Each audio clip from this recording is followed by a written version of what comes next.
मराठी भाषेसाठी मनसेकडून सुरू असलेल्या आंदोलनात राज ठाकरेंनी यू-टर्न घेतलाय। त्यांनी मनसैनिकांना आंदोलन थांबवावं असं सांगितलंय। या संदर्भात मनसे प्रमुख राज ठाकरेंनी मनसैनिकांना एक पत्र देखील लिहिलंय। त्यात आंदोलनातून मनसेची संघटनात्मक ताकद दिसली, आता पुरेशी जागृती केली असल्यामुळे आंदोलन थांबवायला हरकत नाही असं त्यांनी म्हटलंय। राज ठाकरे यांनी महत्त्वाची घोषणा केलेली आहे आणि एक प्रकारे त्यांनी यू-टर्न घेतल्याचं आपण पाहतो।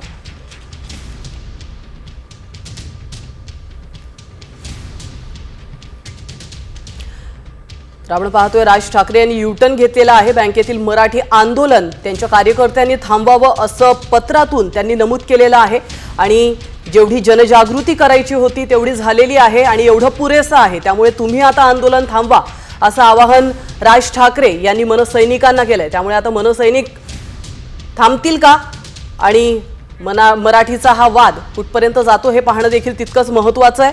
आणि राज ठाकरे यांनी पत्रामध्ये नेमकं काय काय म्हटलंय आपण त्यावर एक नजर टाकूया।